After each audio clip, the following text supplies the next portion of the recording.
Welcome, security peeps. As you can see, I'm not Renee Smalls. She is unable to make it today, so I will be hosting solo.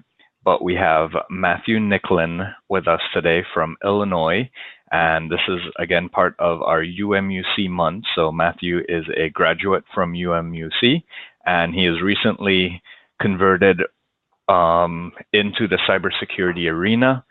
Just for our audience, a little bit of context, if you haven't seen one of our episodes before, the format of the show is that we'd interview individuals who have broken into security in the past 5 years so that they can share the challenges that they've experienced and how they overcame those challenges so that possibly you can learn from their experiences on your own journey into breaking into security.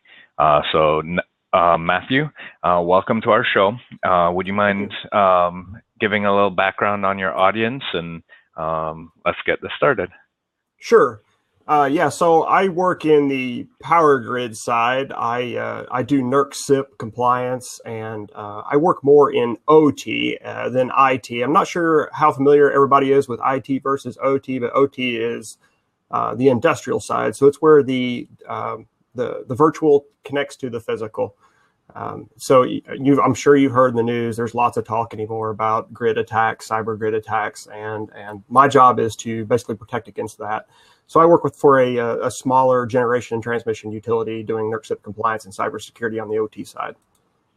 And how was that coming in? I know so far the guests that we've interviewed have all had challenges coming into the IT side of security. Is it harder from your experience even going to the OT side, where now you're going into a totally different environment that might be different from your traditional IT environment? I never actually had the opportunity to do cybersecurity in the IT side. I was a systems administrator for 15 years. So I had a lot of experience with database and online e-commerce type stuff. So coming into cybersecurity was different to begin with. And then in OT environment, be quite honest with you, when I came on board, I really had no idea what I was doing or what I would be doing. It's kind of cool in that I don't have that many users, but I have a whole lot of devices. We don't typically use DNS like a typical IT network and a couple other services, but we have other protocols and other services that we use that you wouldn't see in an IT environment. So a lot of IoT devices, and a lot of other devices that we use in the place of where you would typically have users. So like I said, a lot of devices, fewer users. It was challenging when I came on board too, because NERC-CISSP version 5 is the reason I was hired. Basically, it came into existence about a year after I started. And my role here was not only to eventually take this over and make it my baby, but I played a very large part in actually setting up the cybersecurity program for this facility, because prior to CISSP version 5, they were not held to these cyber requirements that other utilities were. Can you explain to our users what CISSP is, what it stands for? My apologies. Yes, CISSP is a NERC standard. So NERC is the North American Electric Reliability Corporation. They put out standards that power utilities must follow. If they don't follow them, they risk getting substantially fined. I mean, upwards of $1 million sometimes for some of these fines. So CISSP is the critical infrastructure protection version or standard of NERC's requirements that they have that utilities have to follow. So it's the cybersecurity side of the requirements. So on the IT side, would that be similar to, say, NIST compliance frameworks, things like that? Yes, very similar. And just a little neat fact, NERC-CISSP is actually followed by other countries outside the United States. Australia, for example, actually uses all our research and our standard for themselves.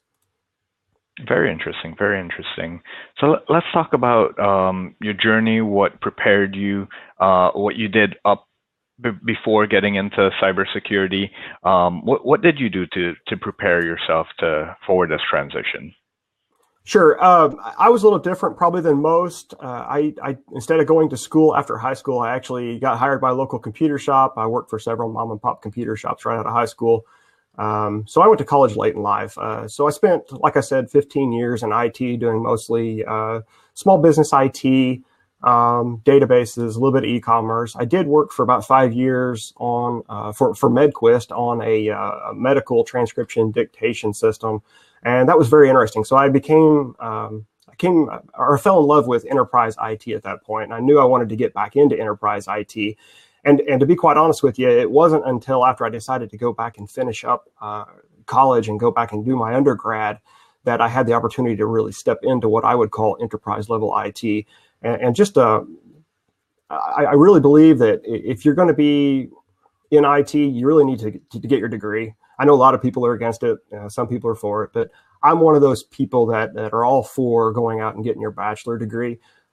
Just to give you an example, I was interviewed 1 month after I graduated with my undergrad, and 2 months later I was hired. Wow. It changed my life. So I recommend anybody to go out there and finish up your undergrad. Do you think that was because of the prestige of the school or your resume? What's some of the feedback that you had when you interviewed?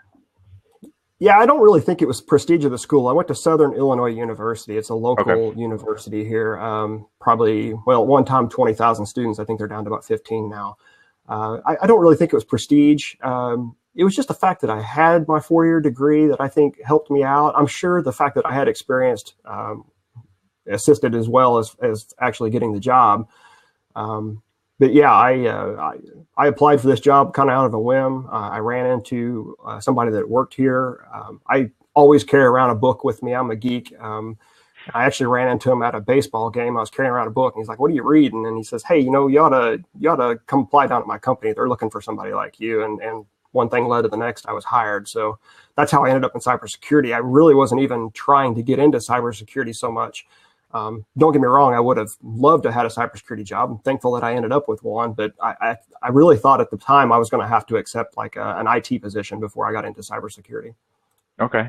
And so that was before your master's with UMUC that you got that role? I did not finish my master's at UMUC until after I was employed in my current role for about a year. The company here actually paid for my master's, so I was very thankful for that. Okay. And how do you feel your master's helped you either prepare or better handle the role that you're currently in? A lot of my undergrad was spent in, systems design, networking, database. Really didn't do a whole lot in cybersecurity. I did compete on the collegiate cyber defense competition team at Southern Illinois University, Security Dogs. And that's probably where I became really interested in cybersecurity. But yeah, at UMUC, that master's degree, because I did the cybersecurity technology master's, it really kind of put everything, how am I trying to say it? It changed my mindset. I looked at security a little different. And I think a lot of people look at cybersecurity from the outside that have not been involved in it, and they think, oh, I'm going to spend all day messing with firewalls or whatever. And that's really not the truth. I mean, I do a lot of paperwork. I can't express how much paperwork I do. And I've talked to other cybersecurity professionals, and they tell me the same thing. It's a lot of paperwork, and yeah, you do get to play with firewalls, and you do get to look at the security of your infrastructure and make sure that everything's locked down and secure, and you're constantly massaging it. But the paperwork side, it's real. Pay attention to your technical writing classes. Okay. Outside of your formal education, do you have any certs that you felt helped prepare you for this journey? What are your thoughts on certifications versus just on-the-job training? I did. I have completed the CompTIA, A+, Network Plus, and Security Plus, which that's kind of like a common three to me. I don't really think a whole lot of them. I don't think they necessarily got my job for me, I should say. They're great certs. Everybody needs to do them, but they're like 101. I think a person definitely needs to work on a CEH, CISSP certification if they really want to, get in cybersecurity and move up the ladder, which I have hopes and dreams of completing someday, but I've been so busy with my job, it's hard to keep up with certs at the same time. No, definitely. So it sounds like you kind of fell into your job. As you mentioned, you were just at the baseball game talking to someone and you had a book. And so that kind of made your transition very easy. Had you been thinking or looking for a job before that or not really? Yes, I was actually interviewing at several places at the Okay. time. Most of them, like I said, were IT. It's not that I wouldn't have took a cybersecurity job, obviously. I would love to have had one, but like I said at the time, I guess I just didn't have enough faith in myself to think that I was ready. And I actually, now that I've had the job for a while, I was ready. And I believe most people that have been in IT are probably ready. They just need to get their foot in the door and actually try it out. And they're going to start learning stuff very, very quickly on the job. So you bring up a valid point. I think a lot in the industry feel that imposter syndrome where Yep. they feel that you're not really ready for a role like that. And you kind of alluded to that as well. What words of advice would you give to someone for overcoming that? Have faith in yourself. As I mentioned, a lot of what you do when you actually get on the job, you're going to be doing, number one, a lot of paperwork. You're going to be keeping up on patches. You're going to be reviewing open ports. You're going to be documenting. You're going to be, you're going to be messing with firewalls. And you know what? I say that that's all stuff that I do. Cybersecurity is a broad topic. Everybody has a different role. I happen to work at a smaller place. We only have like 150 employees, and cybersecurity pretty much falls on my shoulders. So I get to play with a little bit of everything. There are people that do nothing more than policies. I shouldn't say nothing more, but that do policies only, or people that do patching only. Have more faith in yourself. I think cybersecurity is starting to spread its roots to where even like what you would typically think is like an IT position is now considered cybersecurity because it's applying updates or patches that address security vulnerabilities. So have faith in yourself. Try for those jobs. You never know what's gonna break loose for you and work out in your favor.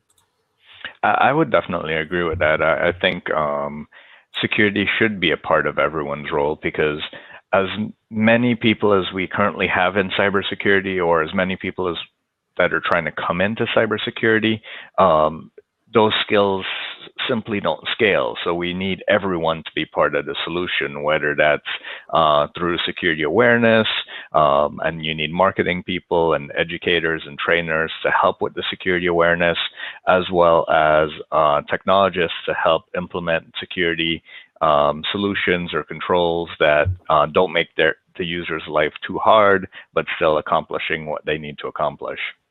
Exactly. Yeah. So how do you keep current in your role to make sure that you're at the top of your game, you're aware of what's coming down, and to be the best that you can be? Yeah, I have ADHD when it comes to studying and reading books. It seems like every time I find a hot topic that I want to know about, I pick up a book and I read a couple chapters out of it, and I put the book down, and then I pick up the next book and read a couple chapters out of it. I really wish I had more control to really stick with one thing and follow it through. But, to be quite honest with you, things move so fast. It's all you can do to, just get through every day, read about whatever you need to know that day and move on to the next thing. But as far as staying up, staying current, I always tell people if you're only interested in cybersecurity for the money, or because you think you're going to get, wealthy beyond your means when you get into this job role, or somebody's told you that, hey, this is where you need to be at, you're doing it for the wrong reason. Do this because you're passionate about it. If you're not passionate about this, you're going to hate it. Because I've got news for you. When you come out of school, that was just the beginning. You're going to continue to study. You're going to continue to learn about new technologies, and it never stops. You're always going to feel like you're one step behind where you need to be, and it's just because the whole industry moves too quickly. Okay. And do you have a preferred set of places you go to keep up with that? I mean, I know buying physical books might be slow, so did you keep up with websites, podcasts, anything like that, or just traditional books? Yeah, I take advantage of several different websites. I mean, some of the common ones like Dark Reading, SC Magazine, but there's some other obscure power-specific cybersecurity sites I visit as well. So I visit those. O'Reilly Book Safari, I got to plug them. You got to go with them. And IT Pro TV are my go-tos for learning new stuff. Okay, okay. I don't think many people have mentioned IT Pro TV, so let me post the link in for that.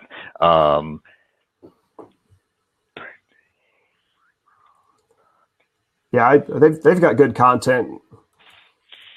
Yeah, I think I've used them. I used them once or twice before. I think I had a 7-day trial, and I think it was actually when I was preparing for my CISSP, I found that their course was really good. It kind of provided a entertaining angle on learning the material.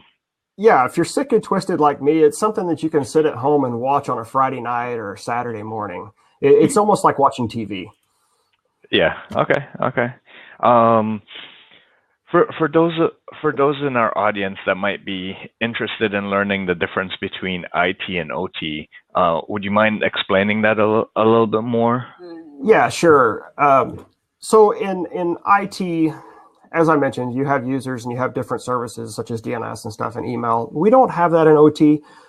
We also don't typically connect directly to the internet. We're actually usually buried deep beyond several firewalls, and things are different. Like as far as updates, say Microsoft updates, we don't actually connect out to Microsoft Update to download those. We actually import them via SneakerNet. So all updates get imported via SneakerNet, which may sound okay, yeah, really easy, and it's not hard, but at the same time, until you sit down and really think about, okay, how am I going to accomplish this, and you start following through, how do you export WSUS, how do you re-import WSUS, and various other updates that normally would go out to the internet and grab, you can't do that.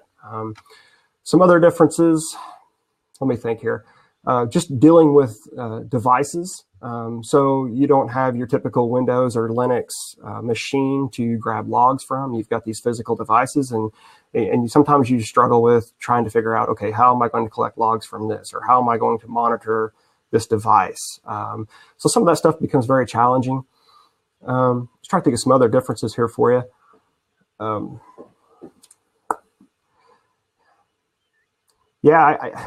It's just a different environment. Mm-hmm. You mentioned that you had lots of devices. I assume some of those are spread over large distances. How do you work with them remotely to be able to ensure that they're healthy and working as expected? Yes. We use microwave and to a lesser extent optical ground wire, which optical ground wire is essentially a ground wire that runs on the power line that inside of it runs fiber optic cable. So it allows a high-speed connection out to that device. But, our stuff is spread out miles apart from each other, substations and stuff. So microwave is our main method of communicating with those devices. Okay, okay. I know there's been a lot of things in the news recently of foreign countries trying to invade our infrastructure. How does that keep you up at night, being in cybersecurity in this field and trying to secure your little part of the power system to ensure that it doesn't become part of that larger outage or part of that larger attack if it does happen? Yeah, so in IT, most of your bad actors that you would typically associate with would be criminals, organized crime, trying to gain access PII that they could turn around and resell or whatever. With critical infrastructure, I mean, there's really nothing to gain by taking us down other than crippling the country or crippling the power supply. So you're dealing with nation state actors, like you mentioned. These nation state actors are typically employed by the government. They have resources. They have money beyond any kind of organized crime would typically have. So yeah, it keeps you up at night. The fear is, are they there and you don't know it? So you do what you can and do your best to protect the system. Okay, okay. So for our audience that might be interested in coming into the OT side, and knowing that you've worked with your current employer for about 3 years now, what sort of advice would you give to them if they wanted to specialize in OT versus IT? Yeah, if you want to get into OT, and I highly recommend it. I mean, energy is a good sector to be in. It's not going anywhere. Go to the NERC website, nerc.com, NERC.com. Go on there, look at the standards, look up the CISSP standards, and read through them. It's an exciting read. No, seriously, you should check it out. Go through them, and you'll get an idea of what we're dealing with and what you need to know just by going through those standards. Some places have started to teach NERC CISSP and industrial controls. SANS, I know, has a set of classes now on NERC CISSP. And Cisco has a certification out now for industrial controls as well. Have you done any of those courses, or just based on industry scuttlebutt? Yeah, I have not. Okay. And really, to be honest with you, at this point, I've been involved with it so much that I probably wouldn't even consider it. Once you've been around these standards long enough, you start getting a feel for what they are, and I mean, you understand them. Okay.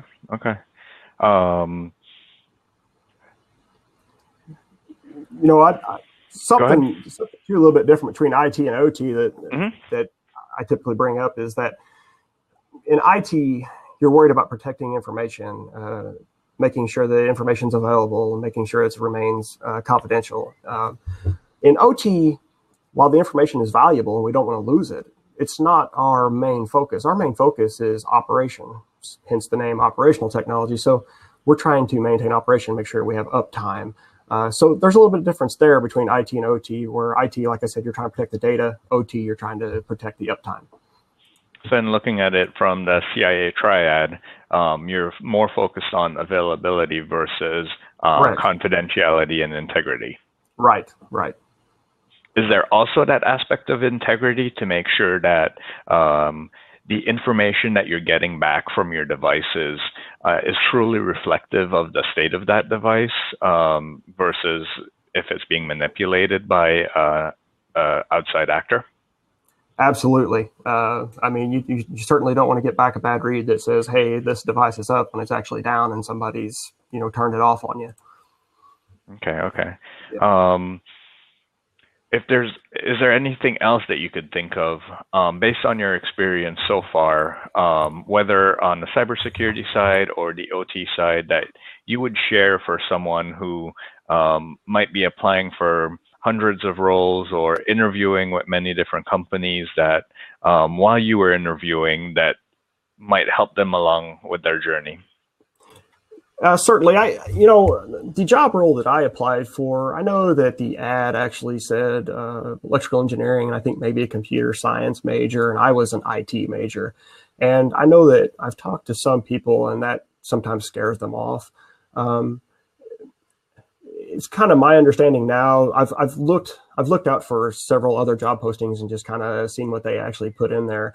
And I think that various industries, I think in IT, I think people are more in tune with, okay, IT, we want an IT degree, computer science degree, whatever. But I think a lot of these industrial control jobs, because they're so new, I don't think they really know what degree to ask for. And so they were, like I said, they were advertising for computer science or electrical engineering. I applied with an IT degree, really just because somebody told me to apply. I probably normally wouldn't have applied for it because I would have said, I don't have a computer science degree. Mm-hmm.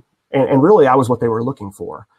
So I guess where I'm going with all this is my advice is if you see a job out there that says they want a computer science or electrical engineering, but you look at the job role and you say, man, I could do that, apply for it. Don't pass it up. It may be that the people that are doing the hiring maybe just aren't really sure what they need.